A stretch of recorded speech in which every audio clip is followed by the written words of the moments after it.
Ada yang bilang hidup adalah perjalanan satu kali jalan. Kali kita memilih sebuah keputusan, mungkin tidak akan ada jalan kembali. Bersama saya ada seorang penulis yang tadi kita udah sharing bahwa dia udah banyak sekali menemukan persimpangan dan akhirnya memutuskan sesuatu yang mungkin tidak terduga bagi kita. Sama saya sudah ada Risha ATP, penulis dari Pray dan Fair, dan juga Another Day Goes By. Oke, apa kabar Risha? Baik. Apakah hari ini juga termasuk Another Day Goes By? Atau hari ini ada cerita yang ingin disampaikan? Hari ini secara general baik. Secara general baik? Baik. Oke. Risha menulis Pray dan Fair, itu buku pertama. Ya. Kemudian buku kedua aja Another Day Goes By. Itu aja secara genre, secara look, secara kemasan bisa dibilang jauh, iya kan? Boleh aku mulai dari awal nggak sih, Risha ini mulai menulis pertama kali dari Pray dan Fair dulu, motivasinya awalnya seperti apa? Kemudian ketika dibalikan ke Another Day Goes By, apa perbedaannya? Perbedaannya. Oke, jadi sebenarnya fast forward ke belakang, itu aku sebenarnya udah suka nulis tuh dari zaman sekolah banget. Itu dari setengah sekolah menengah pertama tuh udah mulai nulis. Tapi waktu itu nulisnya kayak cerita pendek ala-ala atau novel ala-ala yang ditulis dalam buku tulis. Terus ya udah itu bukunya tuh penuh kan. Dari situ terus aku pengen menulis sesuatu yang kayaknya aku suka aja dulu, pengen menulis sesuatu yang menyenangkan. Jadi aku nulis si Pray and Fair, cerita remaja di saat itu tahun 2017. Itu aku nulis pertama kali. Terus sejak tulisannya dibuat di tengah-tengah tuh aku ngerasa kayak aku perlu deh menaruh sesuatu di dalam ini, sesuatu yang kayak mungkin bisa jadi sebuah pesan atau sesuatu yang bisa bikin oh ini tuh ada maknanya cerita ini gitu. Jadi akhirnya dari awal nulis suka-suka doang, jadi kayak wah aku kayaknya harus menulis ini gitu. Terus di saat itu pertamanya aku nulisnya di Wattpad sebenarnya. Jadi kan itu ada forum menulis gitu, sebuah aplikasi. Aku nulis itu di situ dan ketika aku menulis aku ketemu pembaca-pembaca yang wah dari mana aku nggak tahu tuh datangnya dari mana. Terus tapi mereka baca karya aku dan aku nulis dan aku seneng. Jadi itu jadi semangat sendiri sih di saat itu. Terus ketika sekarang menulis yang Another Day Goes By itu kan beda banget ya dari si buku yang lama. Itu sebenarnya kan novel kisah remaja fiksi, dan sekarang itu lebih kayak terus ada cerita pendeknya juga di Another Day Goes By. Itu ada cerita pendeknya juga, tapi dia nggak yang novel kayak gitu lah, dia ada kumpulan tulisan yang lainnya juga. Jadi sebenarnya kalau dilihat itu emang beda. Dan kenapa jadi berbeda sebenarnya karena aku suka explore tulisan. Jadi kayak aku pengen deh nulis ini kan aku belum pernah. Jadi ya sebenarnya itu aja sih sebenarnya.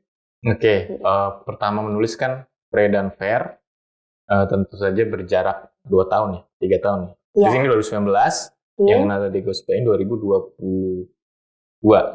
Oke, tentu saja pasti Risha mengalami pertumbuhan dan juga explore segala macam kan. Dan akhirnya Pray dan Fair menurut Risha selesai, ya kan? Yang mana biasanya kan orang akan memilih jalan bahwa aku ternyata jalanku tuh di teen romance ya misalnya. Setidaknya dia akan mencoba misalnya 2 atau 3 buku gitu dengan teen romance. Tapi kan tiba-tiba langsung melompat ke Another Day Goes By yang kita bisa bilang apa ya ini genrenya, self improvement mungkin. Bisa jadi. Apa yang bikin kayaknya udah dulu deh yang karya ini. Tapi bukan berarti karya ini disesali dong. Enggak. Pasti karya yang dibanggakan, tapi udah saatnya berpindah. Nah itu apa sih sebenarnya yang bikin switching ke sana? Sebenarnya bukan kepikiran kayak udah saatnya aku berpindah, tapi karena aku masih yang kayak proses mencari gitu loh. Aku suka nulis apa aja sebenarnya, nulis artikel gitu-gitu juga suka yang kayak nggak terlalu fiksi gitu.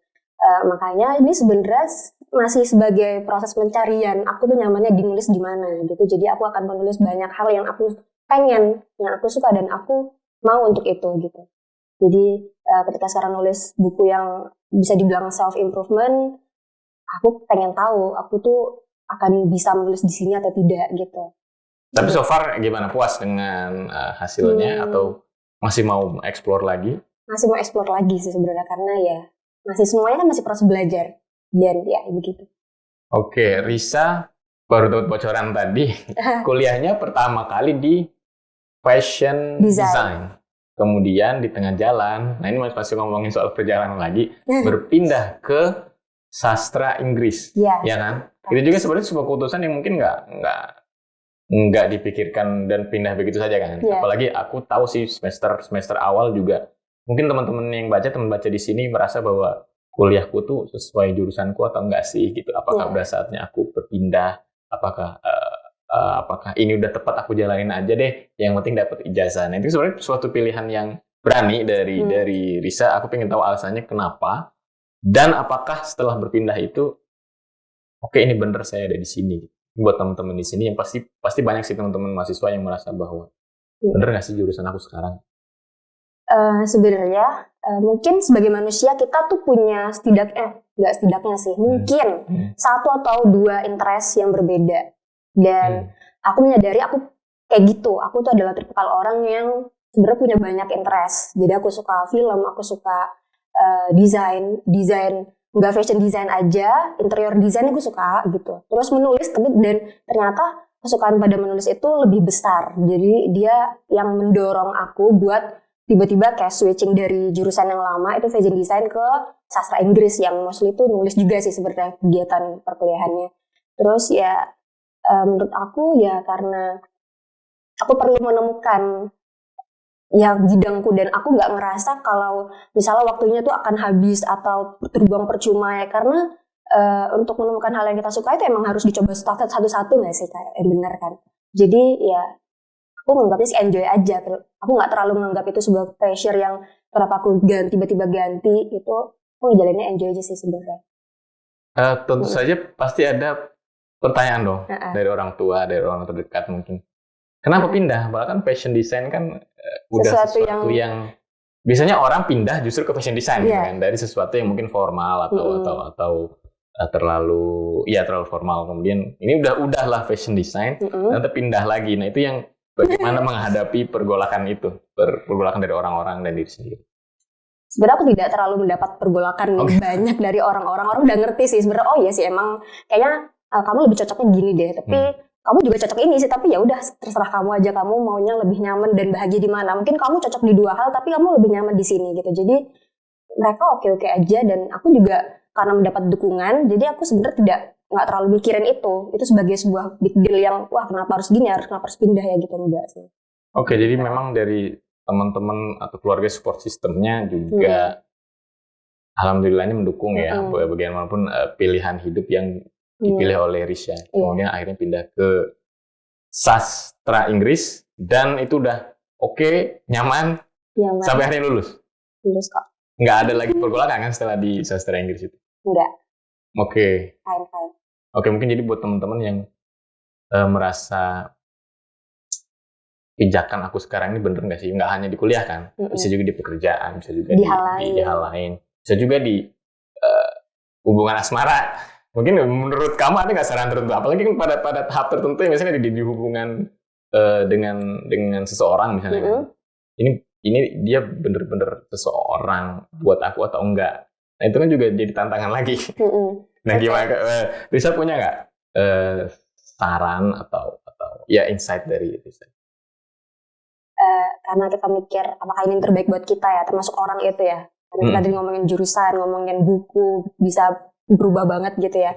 Menurut aku ya karena sebenarnya aku nggak terlalu yang gimana ya, aku nganggap hubungan dengan orang itu tidak terlalu yang aku memberikan semua energiku untuk itu gitu sebenarnya. Jadi ketika aku merasa ada sesuatu yang menurut aku itu nggak cocok atau nggak sesuai, aku gampang yang kayak oke deh, kayaknya apakah ini yang terbaik. Aku tuh gampang yang gitu loh, kayak ngelihat nyadar, sebenarnya gampang nyadar gitu. Jadi menurut aku daripada menghabiskan waktu dia untuk diriku atau untuk diri dia atau diri orang lain, itu lebih baik ya emang semuanya sudah sesuai porsinya dan ada fasenya juga sih. Jadi kapan kita sadar ya itulah fase itu berakhir. Jadi menurut aku kita tuh nggak harus yang namanya membuat diri kita itu mengorbankan diri kita untuk sesuatu yang kita tuh akan mengambil resiko terlalu banyak untuk satu hal, sedangkan kita bisa mencoba yang lain gitu loh gitu. Jadi kayak ya seperti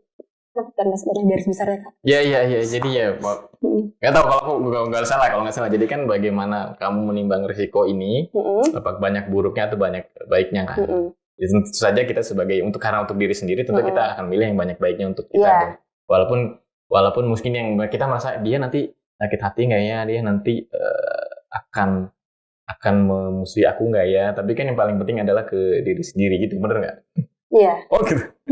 Ya pokoknya menimbang itu ya risiko-risikonya dan terutama keberanian untuk mengatakannya dong. Karena kan banyak orang tidak berani berkata sehingga terjebak di status quo terlalu lama. Iya gitu sih. Dan lagi-lagi bicara lompatan, Risa juga melompat dari Medan ke Jakarta. Ke Jakarta yang mana tadi aku sempat tanya juga, kamu ke Jakarta panggilan pekerjaan atau udah loncat duluan sebelum menemukan kepastian lah di sini gitu. Ternyata sebenarnya tuh fully nekat sih. Fully nekat. Nah itu lagi-lagi gimana cara mengumpulkan keberanian dan juga keputusan bahwa ternyata Jakarta mungkin akan jadi tempat aku yang paling tepat untuk hidup. Kemungkinan itu terjadi karena aku nggak mau itu cuma sebagai bayangan di kepalaku. Jadi aku harus ngelakuin dan aku harus ngerasain. Jadi gimana caranya aku sadar aku ada di tempat yang tepat. Jadi di Medan itu gimana aku tahu ini yang tepat? Aku nggak tahu tempat lain kayak apa. Jadi itu aja sih sebenarnya. Oke. Jadi butuh pembanding lah. Iya, gitu. Tapi so far oke lah. Oke, fine. Dan udah berapa lama di Jakarta? Setahunan. Oh, setahunan di Jakarta dan kemudian melahirkan buku ini. Nada de Gosbay itu pun inspirasinya dari mungkin kehidupan di Jakarta. Sebenarnya iya. Sebenarnya iya. Oke, sepanjang di Jakarta, apa aja yang udah Risa temukan dan juga akhirnya Risa merasakan tepat nih aku ada di sini. Kemudian akhirnya oke, aku akan kembali berkarya lagi. Nah, itu boleh nggak dibocorkan bagaimana proses Jakarta dan akhirnya keinginan untuk berkarya lagi? Tentu saja dong. Wah, aku pikir mungkin Risa nggak akan berhenti di satu buku ini aja. Iya. Ketika sampai di sini itu sebenarnya bener gitu, sesuai dugaan aku menemukan hal-hal yang aku tuh belum pernah lihat, aku belum pernah rasakan, ternyata orang tuh gini, ada yang gini, ternyata orang tuh ada yang gini. Ada contohnya nggak? yang biar kebayang, biar konkret, misalnya orang tuh bisa marah-marah, orang bisa apa? Iya, mungkin yang kayak gitu, orang bisa yang kayak ignoran banget gitu. Sementara mungkin di tempatku yang lama itu tuh nggak kayak gitu tuh, orang-orang itu lebih pedulian. Let's say kayak gitu. Mungkin di sini orang udah mending her own business gitu lah. Iya benar. Jadi aku tuh ternyata bisa loh nggak ditanya gitu. Misalnya kayak orang melihat kita tuh nggak nanya banyak-banyak itu bisa loh gitu. Sementara itu tuh sesuatu yang baru buatku. Jadi aku suka ngelihat sesuatu yang sesuatu yang aku belum tahu gitu dan aku tahu jadinya. Jadi itu tuh bikin aku senang aja. Aku suka ketemu orang sebenarnya, suka ngobrol, suka ke tempat-tempat baru. Jadi aku tuh karena aku mikir aku tuh nggak banyak tahu, jadi aku perlu melakukan semua hal sehingga aku bisa banyak tahu, sehingga aku jadi kayak gampang ingat dan menulis sebenarnya. Oke. Jadi hal-hal baru itu yang kamu temui menjadi istilahnya bahan bakar, istilahnya menjadi sesuatu yang akan kamu tuliskan di karya-karya berikutnya lah kira-kira. Saya bilang seperti itu. Jadinya begini ya, perjalanan penulis itu adalah menemukan tempat-tempat yang nggak tahu. Jadi gini, kan kamu menulis, banyak yang bilang menulis karena gelisah, karena gelisah misalnya patah hati, misalnya kesulitan segala macam, sehingga banyak yang ingin dia keluarkan, sehingga dia terus menulis. Apakah kamu yang melompat-lompat ini adalah sedang mencari tempat yang selalu membuatmu gelisah sehingga kamu sehingga bisa kamu terus menulis atau berkarya gitu? Ada korelasinya nggak? Korelasinya, justru aku karena kegelisahan itu muncul karena aku tuh pengen mencari sesuatu gitu loh. Jadi sebenarnya itu sih, nggak aku gelisah. Sebenarnya menulis juga nggak harus nunggu gelisah sih. Aku dalam bahagia pun juga aku nulis Kak. Gitu. Nah, jadi ya korelasinya sebenarnya karena kegelisahan terhadap sesuatu terus pindah lompat, itu bisa dibilang kayak gitu juga sih sebenarnya. Tapi mungkin itu latar belakangnya kali ya. Oke, bukan kegelisahannya, tapi mungkin ya kamu suka explore jadinya. Jadi bahkan tidak hanya dari tulisan, tapi bahkan dalam kehidupan kamu. Mungkin setelah Jakarta kamu akan kemana lagi, kita nggak tahu kan. Bisa jadi kamu tiba-tiba kepikiran, tapi sekarang belum kepikiran. Belum. Sekarang di Jakarta dulu. Ya sekarang kalau menetapnya sih di Jakarta, tapi ya kalau kadang-kadang pengen kesini, ya aku kesini gitu misalnya. Oke. Bahkan kamu bikin vlog juga tentang traveling dan lain-lain. Jadi memang kamu suka dengan suasana-suasana yang baru. Aku nggak tahu itu mungkin ada korelasi sama mudah bosen, tapi nggak tahu sih. Atau emang aku tuh pengen explore aja orangnya. Tapi ya gitu. Oke. Banyak dari teman-teman mungkin teman baca ada yang selama bertahun-tahun mungkin tinggal mungkin di tempat yang sama atau selalu berjalan di koridor yang sudah ditentuin misalnya. Sehingga mereka tidak seluasa kamu lah bisa keluar, bisa menentukan pilihan seluas itu. Kamu ada ini nggak ya, macam kata untuk mereka yang mungkin belum bisa mengambil keputusan, kemudian akhirnya terkungkung di satu tempat. Bukan berarti sebenarnya terkungkung itu buruk ya, nggak selalu buruk gitu. Bagaimana akhirnya menemukan bahwa ini tuh turning point aku, ini tuh sesuatu yang harus aku kejar, mimpi aku sebenarnya ada di sini. Dari pengalaman kamu aja gitu, kalau buat teman-teman yang di sini ingin dengar. Sebenarnya kan kita dalam hidup itu adalah masih proses perjalanan mengenal diri kita sendiri juga. Kita tuh nggak tahu kita tuh limitnya akan kayak gimana, seberapa jauh, sehingga ya saranku sebenarnya gimana caranya kita biar menemukan hal-hal baru dalam diri kita. Oh ternyata kita bisa ini, oh ternyata kita bisa ini, dengan ya itu melakukan banyak-banyak hal baru, supaya kita bisa dapat perbandingan gitu. Kita harus berani keluar, ya gak harus berani keluar, maksudnya tahu tentukan lah gitu, maksudnya kita itu perlu, kalau kamu suka sesuatu, ya kenapa harus menunggu lama untuk gimana ya, terlalu banyak pertimbangan untuk itu gitu. Dan karena kamu mungkin nggak akan tahu, kamu mungkin akan nyaman di situ atau tidak. Dan untuk tahu ya kamu harus coba nggak sih? Ya benar. Bisa jadi sebenarnya kamu, maksudnya teman-teman suka dengan dunia misalnya apa kamu jadi konten kreator gitu. Cuman kelihatannya nyaman segala macam, pas dijalani ternyata bisa juga loh bosen juga, maksudnya bosen dan kayaknya saya bukan di sini deh. Ya. Balik lagi ke tempat asal kan bukan suatu kesalahan harusnya. Benar.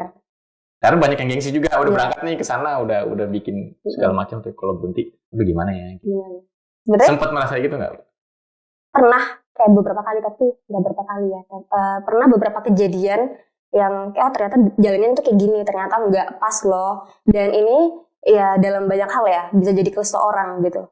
Kayak seseorang misalnya punya hubungan sama seseorang, terus ternyata nggak sesuai, terus ya udah kan balik lagi atau nggak melanjutkan itu lagi, ya nggak apa-apa, nggak masalah. Yang penting kan kita udah tahu. Gitu. Jadi itu bisa berlaku ke banyak hal juga. Jadi kembali lagi ke titik awal, kan berarti itu sebuah kegagalan fatal lah ya. Justru itu jadi pelajaran gitu. Menemukan hal itu kan nggak gagal dong. Walaupun hasilnya buruk mungkin. Walaupun penemuannya buruk. Oke. Jadi ya mungkin banyak yang merasa beban bahwa aku gagal di sini, aku gagal di situ. Dan pada akhirnya kalaupun memang harus kembali lagi, ya bukan sebuah hal yang harus selalu disesali kan. Dan mungkin kalau kita sebagai orang yang melihatnya, maksudnya kita sebagai temannya juga sebaiknya jangan terus menjudge muka aku, kenapa kamu balik lagi situ, kamu orang yang gagal. Nah itu sebenarnya juga yang jadi, karena orang kan selalu pikir kata orang gimana. Kata orang kan bisa jadi ya kata kita, maksudnya lalu pikiran kita. Iya, kita harus mungkin ya juga menjadi bagian dari support system yang baik buat teman-teman yang sedang explore. Gitu. Oke. Balik lagi ke karya Ray dan Fair, fiksi, kemudian ada nuansa teen, terus aku baca cuplikan juga ada tentang tawuran segala macam kan. Kemudian balik ke Another Day Goes By yang tiba-tiba terlihat kalem, terlihat elegan. Berikutnya akan melompat ke mana lagi, Risha? Mungkin buku selanjutnya. Di selanjutnya ini lebih ke beda lagi sih sebenarnya genre-nya. Gimana tuh? Itu lebih kumpulan cerpen. Kumpulan cerpen? Ya. Oke. Kumpulan cerita pendek yang aku nulis cerita pendek itu dengan apa ya? Itu adalah kumpulan cerita pendek yang aku dapat dari yaitu malas menemukan itu. Menemukan tempat, sebuah tempat yang baru, orang. Itulah muncul cerita yang kemudian aku tulis dan aku kumpulkan dalam satu buku itu. Dan itu ditemukan di Jakarta? Ya. Atau dari yang lalu-lalu? Beberapa ada yang dari lalu. Sebenarnya aku pengen memberikan sebuah pesan di dalam hal-hal atau kejadian-kejadian yang pernah aku alami atau orang sekitarku atau apa yang kulihat. Itu ternyata ada sesuatu di baliknya gitu loh. Jadi gitu. Oke. Boleh bocorin satu cerita nggak? Kan itu kumpulan cerpen. Ada satu cerita mungkin kamu bisa ceritain. Atau premisnya aja atau bagian awalnya aja. Ada satu cerita tentang seorang pengamat. Dia suka mengamati mobil yang parkir di bawah pohon gitu. Oke, iya. Ya, terus. Jadi dia mengamati sebuah mobil di bawah pohon itu dan dia jadi memproyeksikan itu terhadap jadinya ke kehidupan ini gitu loh. Jadi gimana dia ngelihat mobil-mobil di bawah pohon itu, dia merasakan kesenangan dan dia mencari alasannya kenapa ya dia senang gitu ngelihat mobil parkir gitu. Oh ternyata mobil parkir di bawah pohon itu adalah hasil kemenangan karena nggak semua orang bisa parkir di bawah pohon misalnya gitu. Jadi kalau ketika ada pengemudi nih bisa parkir di bawah pohon, itu kan menang gitu dia. Kalah dong mobil lain yang mau parkir di situ. Itu adalah proyeksi dari kehidupan. Jadi dia suka mengamati hal-hal kayak gitu. Sampai itu juga ada sisi buruknya sih.